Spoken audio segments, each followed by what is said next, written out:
We're here with Lanni Marchant. She just finished her first Boston Marathon. We're sitting in the hotel lobby afterwards. Tell us what the beginning of that race was like. It was great. I mean, we got up, like I said before, we'd be at the church and everybody's hanging out in there. I did find a little nook and cranny to go hide in.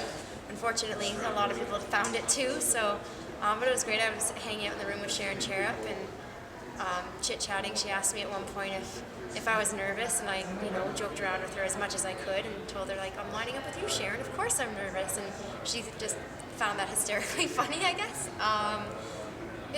The start was great. We all lined up, and there's nerves and a buzz on the start line, but it was great to have the women's field there. So the gun goes, you guys take off. It's a really fast first half of the race. I mean, it's really fast anyway because of all the downhill. But Shalane Flanagan took it out really hard. And what was that like? You're in the Boston Marathon and everything's happening. What's that first 5-10K like? Flanagan and the East Africans went out really, really quick. So it was kind of a quick and easy decision that I wasn't going to go that fast. I tucked in, Desiree Linden was running off in the chase pack, so I tried to tuck in behind her, and she's who I trained with in Kenya. But then even then, after about 10K, she took off and went a little quicker, and I realized I was a little bit too rich for my blood, so I tried to run as conservatively as I could without feeling like I was actually slamming the brakes on and stopping myself, because I felt like that was going to just tear up my quads worse. So I knew basically after that first 10K that I was going to split a lot faster through half than what I would finish in.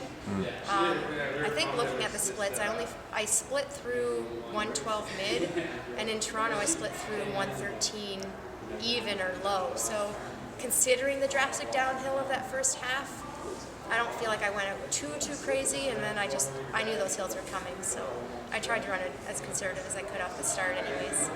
So if you were to come back to Boston again, A, do you want to do this race again? And B, what do you think you would do differently, and what would you do the same maybe as well? I definitely would like to come back a couple years from now after, next goal will be trying to qualify for Rio.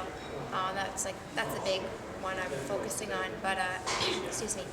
I don't know if I would change too much. I mean, hopefully the first 5K by the leaders would be in 16:10, so there'd be some more bodies to run with, because basically after Desiree got the nod from her coach and took off at about 10K in, I was in no man's land, and I ran a lot. I ran the rest of the race by myself until the last couple of kilometers, so I think if anything, I would try to align myself with the group, but today I wasn't going to go 2:19.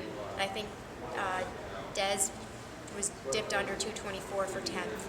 I mean, that's a really quick top 10 right there, and I wasn't going to do that today, and I'm well aware I wasn't going to do that. So I think if I came back, I wouldn't change a whole lot. I would just hopefully have some more bodies around me that go out a bit more conservative. So you ran a 2:30. Are you happy with that time, and do you feel like it's positive feedback for what you're going to do for the next year, 2 years?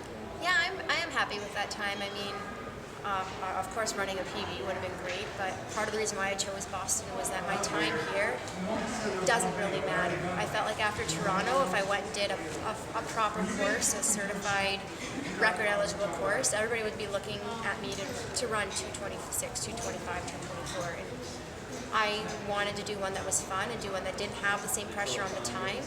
And my goal was to crack the top 15, and I finished 14th. And I'm happy with it. I'm happy with my effort. My hip kind of gave out on me a little bit there, so I slowed down more than I would have liked the second half, but I also have the rest of my season to look at, and I wasn't going to catch many girls in front of me unless I was going to magically become a 31-minute 10K girl mid-race. So I started running for place, and I'm trying to keep my effort consistent regardless of the Newton Hills and the change in terrain we had over that second half. So what are you going to do to celebrate tonight, and what are your plans in the near future for running? Well, anyone who knows me well, I'll definitely go have a few beers and a nice nice big juicy burger. Future plans, I'll recover this next week and then get my body back ready, do some shorter stuff to get ready for the Ottawa 10K, and then just try to put together a good spring and summer season and see what happens with Commonwealth Games. Great. Thanks so much. Thank